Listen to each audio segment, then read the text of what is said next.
everyone. We would like to start this off by doing a land acknowledgement and then a blessing. We would like to acknowledge the people of this land, the Kumeyaay, the Luiseño, the Kupa, and all the other indigenous people that have come here before. We would like to include everyone. We would like them to come back into balance with that feminine spirit within themselves. We ask that the nurturing, the caring, and the loving parts of ourselves, that we go forward to support each other in a good way. All the natural beings that are part of our world, we ask for forgiveness for the things that we have done, and then we ask that we all together go forward to bring about a healthier world. Our Mother Earth, she is our birthplace, and we shall return to her. Komi kokadi. I believe this to be true with my heart. Thank you.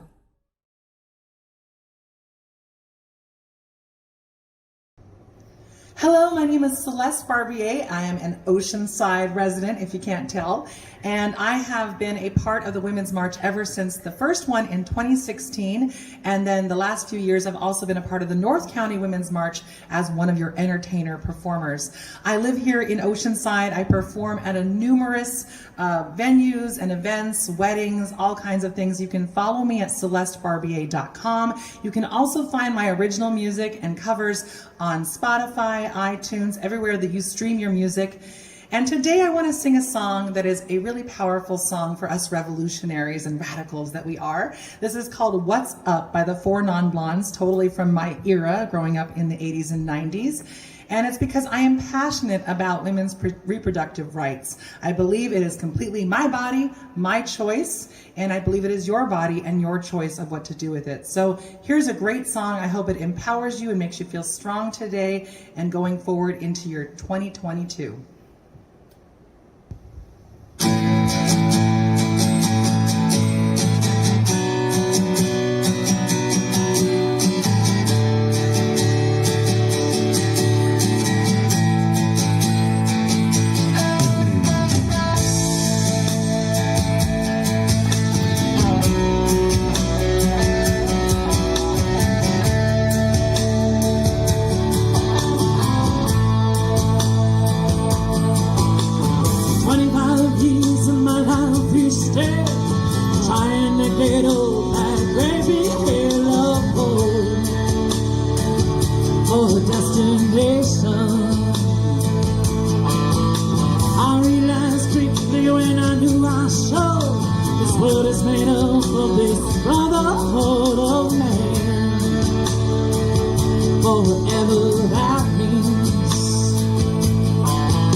said, hey, yeah, hey, yeah.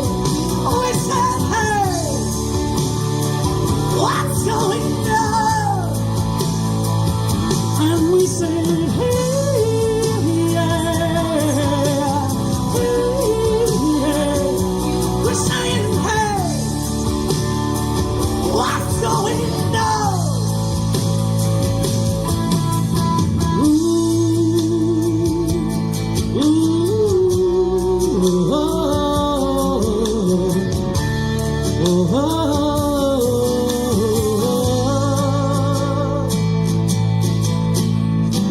25 years of my life is dead. I'm trying to get up that great big hill of hope for a destination.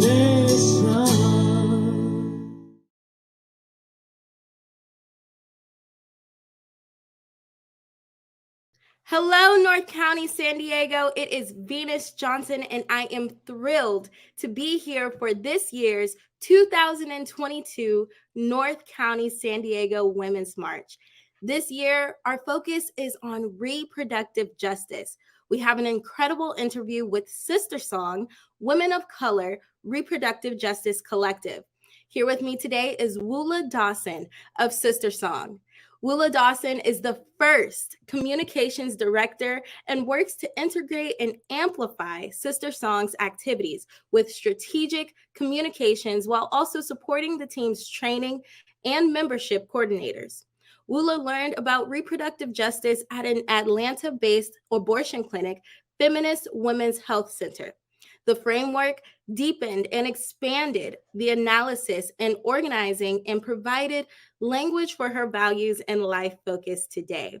Woola Dawson, thank you so much for being with us here today. I can't wait to get into this interview and for everyone to learn more about SisterSong, Women of Color Reproductive Justice Collective. Woola, how are you? I'm great. Awesome. As we get started, I want to just get into the history of SisterSong. I want everyone to know, how did SisterSong come about?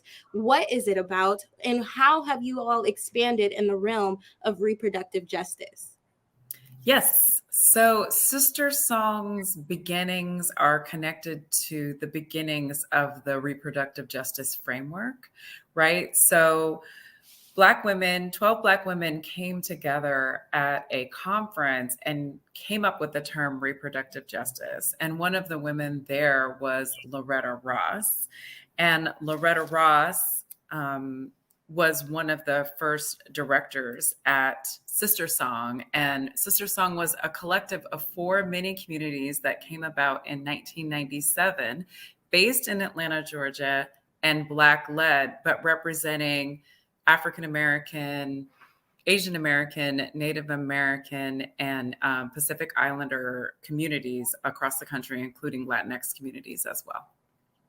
So SisterSong is based on the reproductive justice framework, and the reproductive justice framework is based on 4 tenets connected to human rights. And so in the conference where those 12 Black women were, where they married together social justice and anti-racism and reproductive rights, they have this awareness that white women leading this work for reproductive health and reproductive rights at that time were single-mindedly focused on abortion. And they weren't doing anything about the sterilization of Black women.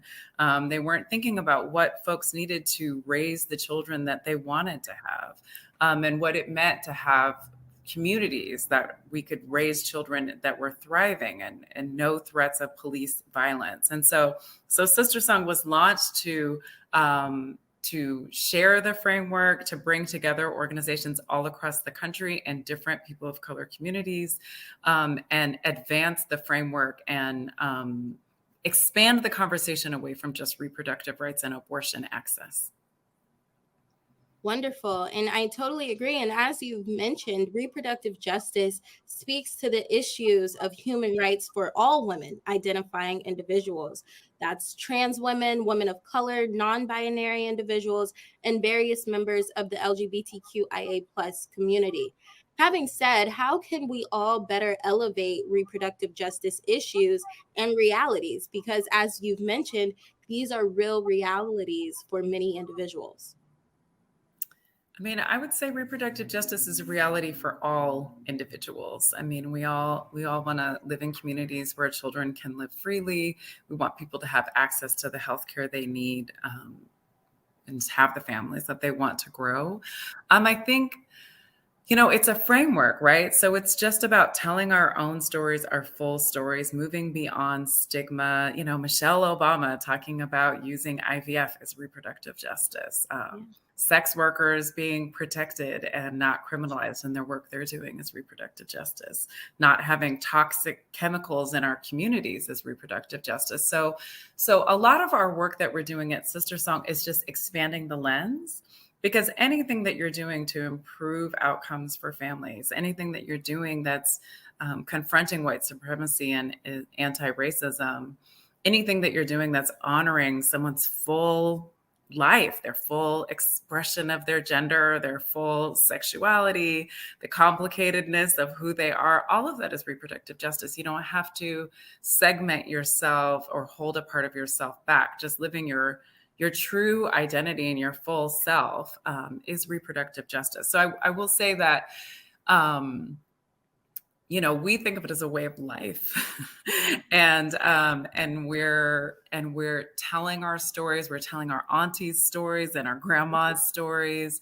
We've been centering the kind of families and the kind of communities that we want for a long time, and then this name, this conversation about reproductive justice started in the 1990s, and that's when SisterSong was founded. But long before then, we've been defining what we needed in our communities. We've been defying white supremacy. We've been holding on to our people and accepting all different kinds of gender expression, even if it didn't look exactly what it looked like in white communities, in our distinct people of color communities. We've been holding each other up, right? We've been taking care of each other.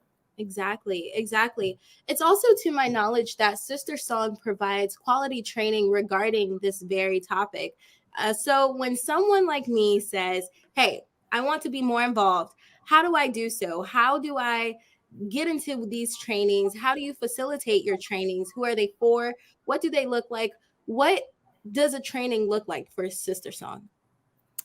Well, like I said, we're just expanding the lens. So a part of our training curriculum is just looking at the latest headlines of the day and using a reproductive justice framework at it. Looking at that lens, at what's happening in current events. We really have been expanding the conversation, right? We know that upper class, middle class, privileged white folks have always had access to the healthcare that they need and access to abortion. If abortion bans happen in one state or even in the country, folks can make their way across other states or across the world to get the care that they need if they have those resources, right? And so from the beginning, even when Roe, right, the anniversary this week, when Roe v. Wade was passed in 1973, it wasn't equal access for all of us, right? So we have been expanding the conversation and really reaching out to our counterparts in mainstream white feminist organizations doing abortion care, to expand the conversation, to open up the framework, to think about fertility services, to think about culturally respectful healthcare, culturally appropriate healthcare. So I will say primarily the audience of a lot of our trainings are healthcare providers, abortion clinic providers, but we also really like to think about the journey of training and reproductive justice being an ongoing process of applying this behavior to your framework. It's not taking a couple trainings and checking a box and you got it, right? It's about unlearning white supremacy. It's about dismantling how misogyny shows up and centering the most important voices in the conversation, which is a journey, right? It's not something that happens in a 3-hour training. So we do create opportunities for folks to continue to have the conversation. We host a reproductive justice conference every 2 years. This year, our conference will be Based in Dallas, it will be a hybrid virtual and in-person conference in August, but we're continuing to offer opportunities to keep the narrative going because the training is just step one. Wonderful, wonderful. And as you mentioned, to keep the narrative going, we have a history living in this country where men have the authority of controlling the narrative. So as women, we have to be in front of this narrative. What do you say we do to stay ahead of this narrative when it comes to reproductive justice? What is the continued work that SisterSong is doing to do so? Well, honestly, I think that the most important part about expanding the conversation is just like something that you sent to me in your materials and I also think the way that women's marches show up across the country and that movement that happened after Trump was elected is, what does it mean for folks who are newly politicized to get in line, right? To build upon the work that folks have already been doing, like recognize you might be new to the movement, but the movement is not new, right? So to build upon what other folks are doing, but also to just take down the barriers and make it accessible, right? To not always use language that's exclusive or highbrow, or maybe that people don't. I mean, a lot of people are talking about reproductive justice. You open up your TikTok right now, I promise you. Everyone What's is being recommended to you? People talking about their kids getting kicked out of school because they don't live in the district. That's reproductive justice. Our kids deserve great educations, right? So I will say that, yes, of course, there are places where men are dominating narratives. But at this point, we want to create a lot of space for trans men to be in the conversation. We want to make sure, I always think about everything like, could you talk to your grandma about this? Like, would she know, what is her entrance into this conversation? I do want to talk to my cousins and my little brother and the men in my life about this and recognize that, you don't want the women that you care about and the people in your life who can give birth to not have access to the healthcare they need. You don't want them to have to worry about the police gunning them down, right? You don't want anyone in your family to be poisoned in your communities. Like, this isn't something that just affects women's bodies or people with uteruses. This is an expansive movement. We're opening it up. Exactly. And as we've talked about during this interview, reproductive justice is truly a multifaceted issue. It's multiracial, multicultural, and more. So the intersectionality between reproductive justice and other prominent issues such as environmental issues, how do we marry the two when within our advocacy? What would be your suggestion on doing so? I think it's just about seeing the connections and seeing what's happening in your local community and being willing to take the time to open up the conversations and find the common ground. Where we're based in Atlanta, Georgia, we have some serious issues about industries going into rural communities and poisoning those communities, and high rates of cancer in rural communities with Black folks and white folks. And we've done some coalition building here also in the state of Georgia, really talking about a living wage, right? So it's not a stretch to think about people who are raising families need living wages. So I think a lot of what we do in SisterSong is just working behind the scenes and working with the leaders of different movements. If it's the movement for Black lives, if it's efforts around raising the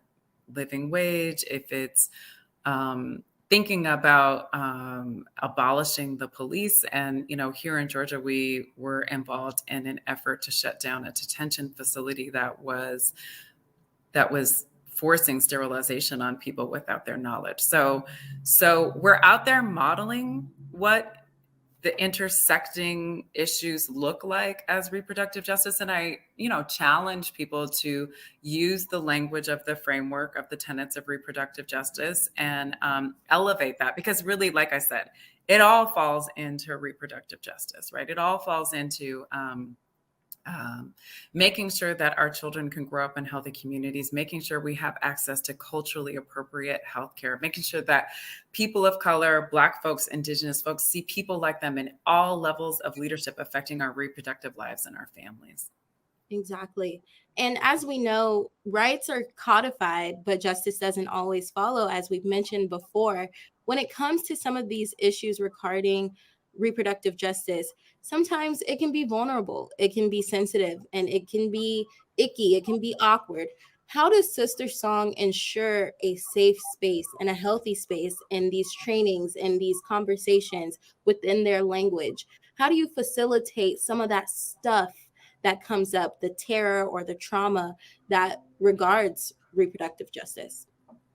Sure. I mean, one of the things about SisterSong's history is that we were intentional about being based in the South, right? And we're intentional about not being based in New York or DC or even in LA, right? And I do think that the culture of the South lends it to moving a little bit slower and just telling our full stories, right? And I think that there are really great traditions of holding up the pain and trauma of racism and the Jim Crow South, right? And the realities that we see just in our lives living in the South. This looks a little bit different than the rest of the country. And so I do think we have this great legacy that we're building upon, and vernacular of just living in this reality where you see the results of slavery and oppression is palpable in our lives here for those of us living in the South. But we also, we start our programming with centering activities. When we're doing in-person activities, sometimes we set aside a room for a safe space for folks to go into and breathe.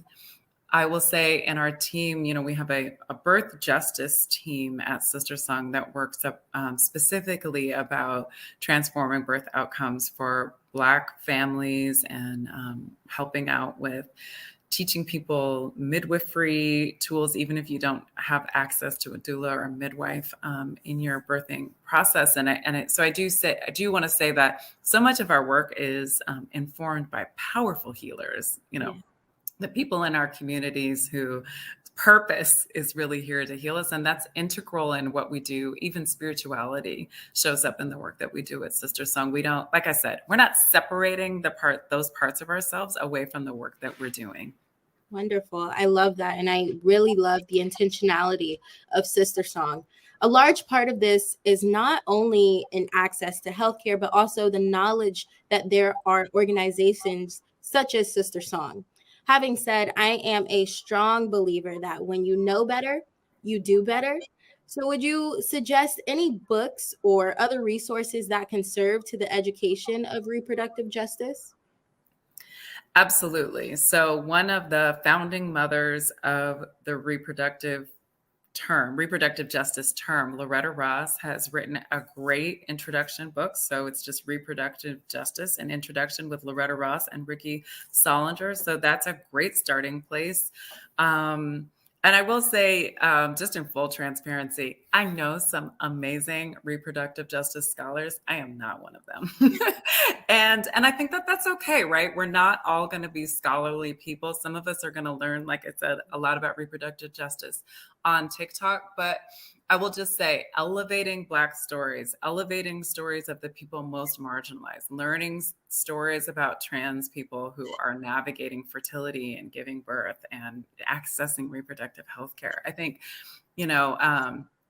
some of us are going to go to fancy HBCUs and go and work at the White House. And some of us are going to be, and some of us are just going to be everyday people who have, 10 minutes to watch something entertaining. And that's going to open up and destigmatize some of these conversations. I think that's the biggest part, right? Talk to your aunties. Like, I think one thing in this wave of abortion bans that's been happening across the country, I literally tell people where I work, or I tell people that I myself have had an abortion. And, people who had an abortion in the 60s, in the 50s, and the 70s, and the 80s, they tell me their stories. And so I think, a great education you can get is right in your own family, in your community, by signaling to people in your church, signaling to people in your community, I'm a safe person to talk to about abortion, about infertility, about people being crazy to your child at school, right? I'm going to be safe. I'm not going to gaslight you if you tell me your teacher's being racist to your child. I'm going to listen to you because I know that's a reality that a lot of parents are navigating. Exactly. Exactly. And I really love the part about elevating Black stories and realizing that a lot of these connections can be right in your backyard, right in your hometown, right in your household. And we don't even know it because a lot of the times we are just afraid of that stigma. We're afraid to reach out and start the conversation. A large part of the North County San Diego Women's March is elevating the voices that have been doing the work already. Oftentimes, members of our society who aren't necessarily politically involved or go to a fancy HBCU, as you've mentioned, they aren't that bold about advocacy or don't realize that is such a grassroots issue. And because this is an issue that yearns for agency and advocacy, what would be your suggestion or recommendation to those individuals watching who aren't necessarily too familiar on how to create that agency with reproductive justice? Well, I will say, get familiar with how laws are made in the smallest level of government that you live in. If it's your county, if it's the school board, if it's the city. I do think I'm one of those people who I need to be explained the difference between the House and the Senate over and over again. But I got it, it took some time. It wasn't, I didn't listen closely in civics class. So I say, most of these things are learnable. Should you decide that that's the path that you want to go, it's not that hard. And I encourage you to get familiar with that. At the same time, it's also important to change hearts and minds, right? It's also important to be brave at church, even if it's just in Bible study, right? It doesn't have to be, on the pulpit challenging the preacher and the deacon board, but really opening up grassroots conversations to destigmatize these issues is powerful. And I wouldn't put that beneath organizing your neighbors to vote against a bill or showing up at your state legislature. All of those modes of changing the narrative, changing people's hearts, opening up the conversations, encouraging other people to tell their stories and be brave when it's safe, right? All of that is valuable. Great, great. As we ask for donations and send part of our proceeds to SisterSong, we wanted to ask, what does that look like for SisterSong? What would you be doing with those valued donations? Well, one thing I will say is that, SisterSong has been the holder of reproductive justice since the late 1990s. So, and under the leadership of our executive director, Monica Simpson, we've done an amazing job of garnering resources for this movement. So one new program that I'm really thrilled about that very few people know about is that we are actually in the process of re-granting some of our funding. So we're doing good. We've been able to partner with other organizations who don't understand on the ground what's happening as much as we do. So one thing that you can know is that we